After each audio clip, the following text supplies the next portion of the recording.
ওং নমো ভগবতে বাসুদেবায়। জয় মা লক্ষ্মী, জয় মা লক্ষ্মী, জয় মা লক্ষ্মী। নমস্কার দর্শক বন্ধুরা, আমাদের চ্যানেলের নতুন একটি ভিডিওতে আপনাদের সকলকে স্বাগত। বন্ধুরা, আজ বৃহস্পতিবার আমরা আপনাদের জন্য নিয়ে এসেছি এক অত্যন্ত শক্তিশালী এবং প্রভাবশালী মন্ত্র। শাস্ত্রে যাকে সিদ্ধ লক্ষ্মী মন্ত্র বলা হয়েছে। এই মন্ত্র এতটাই শক্তিশালী এবং প্রভাবশালী যে কেবল এই মন্ত্র পাঠ করলেই নয়, মন্ত্রটি শুধুমাত্র শ্রবণ করলেই মন্ত্র থেকে আশ্চর্যজনক ফল পাওয়া যায়। বন্ধুরা, বিশেষ করে আজ বৃহস্পতিবার হল মা লক্ষ্মী বিশেষ আরাধনার দিন। এই দিন যদি আপনি অন্তত একবার এই মন্ত্র শ্রবণ করতে পারেন, তাহলেই মা লক্ষ্মীর কৃপায় আপনার ঘরে অর্থ, সম্পদ, সৌভাগ্য ভরে উঠবে। এর জন্য কোনো পুজো পাঠ বা বিধিমানা কোনো প্রয়োজন নেই। আজ মন্ত্রটি শুধু 108 বার শ্রবণ করলে আপনার ঘর অর্থে ভরে উঠবে।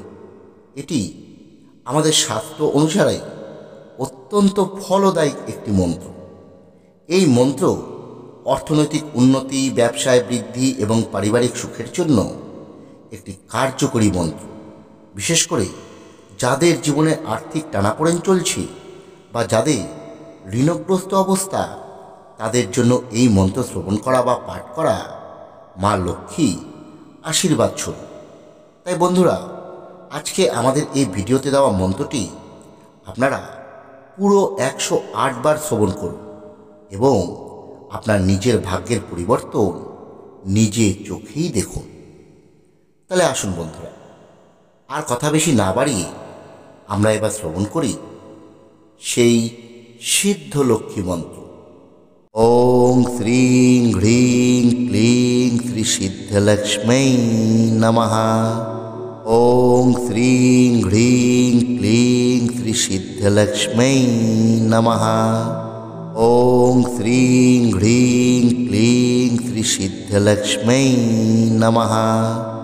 ওং শ্রীং হ্রিং ক্লিং শ্রী সিদ্ধলক্ষ্মী নমঃ। ওং শ্রীং হ্রিং ক্লিং শ্রী সিদ্ধলক্ষ্মী নমঃ। ওং শ্রীং হ্রিং ক্লিং শ্রী সিদ্ধলক্ষ্মী নমঃ। ওং শ্রীং হ্রিং ক্লিং শ্রী সিদ্ধলক্ষ্মী নমঃ। ওং শ্রীং হ্রিং ক্লিং শ্রী সিদ্ধলক্ষ্মী নমঃ। ওং শ্রীং হ্রিং ক্লিং শ্রী সিদ্ধলক্ষ্মী নমঃ।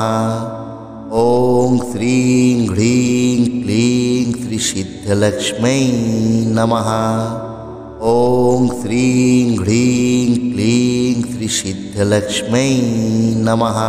শ্রীং হ্রিং ক্লিং শ্রী সিদ্ধলক্ষ্মী নমঃ। ওং শ্রীং হ্রিং ক্লিং শ্রী সিদ্ধলক্ষ্মী নমঃ। ওং শ্রীং হ্রিং ক্লিং শ্রী সিদ্ধলক্ষ্মী নমঃ। ওং শ্রীং হ্রিং ক্লিং শ্রী সিদ্ধলক্ষ্মী নমঃ। ওং শ্রীং হ্রিং ক্লিং শ্রী সিদ্ধলক্ষ্মী নমঃ। ওং শ্রীং হ্রিং ক্লিং শ্রী সিদ্ধলক্ষ্মী নমঃ। ওং শ্রীং হ্রিং ক্লিং শ্রী সিদ্ধলক্ষ্মী নমঃ। ওং শ্রীং হ্রিং ক্লিং শ্রী সিদ্ধলক্ষ্মী নমঃ। ওং শ্রীং হ্রিং ক্লিং শ্রী সিদ্ধলক্ষ্মী নমঃ। ওং শ্রীং হ্রিং ক্লিং শ্রী সিদ্ধলক্ষ্মী নমঃ। ওং শ্রীং হ্রিং ক্লিং শ্রী সিদ্ধলক্ষ্মী নমঃ। ওং শ্রীং হ্রিং ক্লিং শ্রী সিদ্ধলক্ষ্মী নমঃ। ওং শ্রীং হ্রিং ক্লিং শ্রী সিদ্ধলক্ষ্মী নমঃ। ওং শ্রীং হ্রিং ক্লিং শ্রী সিদ্ধলক্ষ্মী নমঃ। ॐ श्रीं ह्रीं क्लीं श्रीसिद्धलक्ष्मै नमः। ॐ श्रीं ह्रीं क्लीं श्रीसिद्धलक्ष्मै नमः। ॐ श्रीं ह्रीं क्लीं श्रीसिद्धलक्ष्मै नमः। ॐ श्रीं ह्रीं क्लीं श्रीसिद्धलक्ष्मै नमः। ॐ श्रीं ह्रीं क्लीं श्रीसिद्धलक्ष्मै नमः। ॐ श्रीं ह्रीं क्लीं श्रीसिद्धलक्ष्मै नमः। ॐ श्रीं ह्रीं क्लीं श्रीसिद्धलक्ष्मै नमः। ॐ श्रीं ह्रीं क्लीं श्रीसिद्धलक्ष्मै नमः। ॐ श्रीं ह्रीं क्लीं श्रीसिद्धलक्ष्मै नमः। ॐ श्रीं ह्रीं क्लीं श्रीसिद्धलक्ष्मै नमः। ॐ श्रीं ह्रीं क्लीं श्रीसिद्धलक्ष्मै नमः। ॐ श्रीं ह्रीं क्लीं श्रीसिद्धलक्ष्मै नमः। ॐ श्रीं ह्रीं क्लीं श्रीसिद्धलक्ष्मै नमः। ॐ श्रीं ह्रीं क्लीं श्रीसिद्धलक्ष्मै नमः। ॐ श्रीं ह्रीं क्लीं श्रीसिद्धलक्ष्मै नमः। ॐ श्रीं ह्रीं क्लीं श्रीसिद्धलक्ष्मै नमः। ॐ श्रीं ह्रीं क्लीं श्रीसिद्धलक्ष्मै नमः। ॐ श्रीं ह्रीं क्लीं श्रीसिद्धलक्ष्मै नमः। ॐ श्रीं ह्रीं क्लीं श्रीसिद्धलक्ष्मै नमः। ॐ श्रीं ह्रीं क्लीं श्रीसिद्धलक्ष्मै नमः। ॐ श्रीं ह्रीं क्लीं श्रीसिद्धलक्ष्मै नमः। ॐ श्रीं ह्रीं क्लीं श्रीसिद्धलक्ष्मै नमः। ॐ श्रीं ह्रीं क्लीं श्रीसिद्धलक्ष्मै नमः। ॐ श्रीं ह्रीं क्लीं श्रीसिद्धलक्ष्मै नमः। ॐ श्रीं ह्रीं क्लीं श्रीसिद्धलक्ष्मै नमः।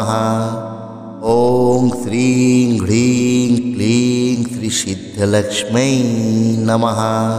ॐ श्रीं ह्रीं क्लीं श्रीसिद्धलक्ष्मै नमः। ॐ श्रीं ह्रीं क्लीं श्रीसिद्धलक्ष्मै नमः।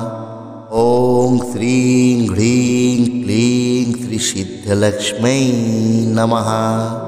ॐ श्रीं ह्रीं क्लीं श्रीसिद्धलक्ष्मै नमः। ॐ श्रीं ह्रीं क्लीं श्रीसिद्धलक्ष्मै नमः। ॐ श्रीं ह्रीं क्लीं श्रीसिद्धलक्ष्मै नमः। ॐ श्रीं ह्रीं क्लीं श्रीसिद्धलक्ष्मै नमः। ॐ श्रीं ह्रीं क्लीं श्रीसिद्धलक्ष्मै नमः। ॐ श्रीं ह्रीं क्लीं श्रीसिद्धलक्ष्मै नमः। ॐ श्रीं ह्रीं क्लीं श्रीसिद्धलक्ष्मै नमः। ॐ श्रीं ह्रीं क्लीं श्रीसिद्धलक्ष्मै नमः। ॐ श्रीं ह्रीं क्लीं श्रीसिद्धलक्ष्मै नमः। ॐ श्रीं ह्रीं क्लीं श्रीसिद्धलक्ष्मै नमः। ॐ श्रीं ह्रीं क्लीं श्रीसिद्धलक्ष्मै नमः। ॐ श्रीं ह्रीं क्लीं श्रीसिद्धलक्ष्मै नमः। ॐ श्रीं ह्रीं क्लीं श्रीसिद्धलक्ष्मै नमः। ॐ श्रीं ह्रीं क्लीं श्रीसिद्धलक्ष्मै नमः। ॐ श्रीं ह्रीं क्लीं सिद्धलक्ष्मै नमः। ॐ श्रीं ह्रीं क्लीं श्रीसिद्धलक्ष्मै नमः। ॐ श्रीं ह्रीं क्लीं श्रीसिद्धलक्ष्मै नमः। ॐ श्रीं ह्रीं क्लीं श्रीसिद्धलक्ष्मै नमः। ॐ श्रीं ह्रीं क्लीं श्रीसिद्धलक्ष्मै नमः। ॐ श्रीं ह्रीं क्लीं श्रीसिद्धलक्ष्मै नमः। ॐ श्रीं ह्रीं क्लीं श्रीसिद्धलक्ष्मै नमः। ॐ श्रीं ह्रीं क्लीं श्रीसिद्धलक्ष्मै नमः।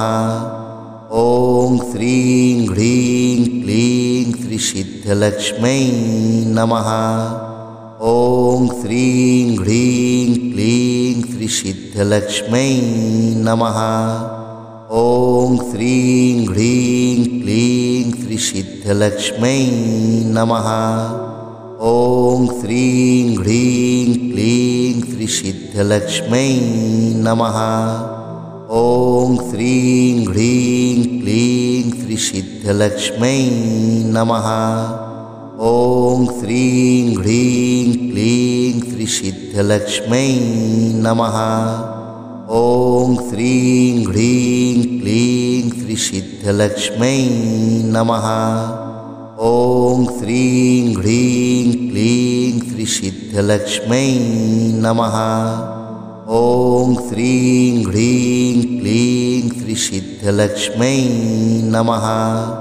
ॐ श्रीं ह्रीं क्लीं श्रीसिद्धलक्ष्मै नमः। ॐ श्रीं ह्रीं क्लीं श्रीसिद्धलक्ष्मै नमः। ॐ श्रीं ह्रीं क्लीं श्रीसिद्धलक्ष्मै नमः। ॐ श्रीं ह्रीं क्लीं श्रीसिद्धलक्ष्मै नमः। ॐ श्रीं ह्रीं क्लीं श्रीसिद्धलक्ष्मै नमः। ॐ श्रीं ह्रीं क्लीं श्रीसिद्धलक्ष्मै नमः। ॐ श्रीं ह्रीं क्लीं श्रीसिद्धलक्ष्मै नमः। ॐ श्रीं ह्रीं क्लीं श्रीसिद्धलक्ष्मै नमः।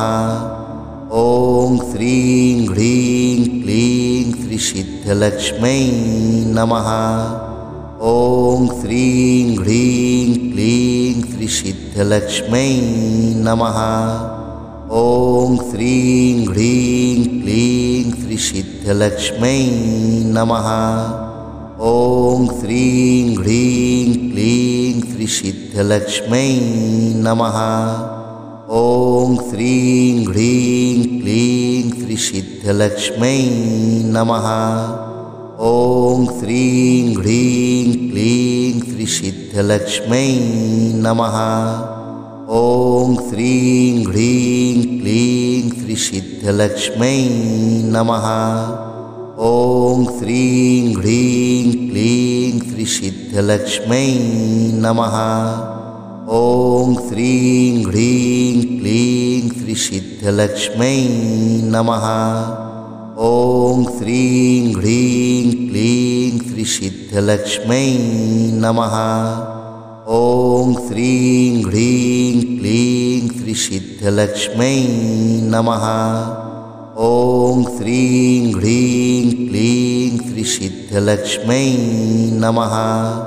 ॐ श्रीं ह्रीं क्लीं श्रीसिद्धलक्ष्मै नमः। ॐ श्रीं ह्रीं क्लीं श्रीसिद्धलक्ष्मै नमः। ॐ श्रीं ह्रीं क्लीं श्रीसिद्धलक्ष्मै नमः।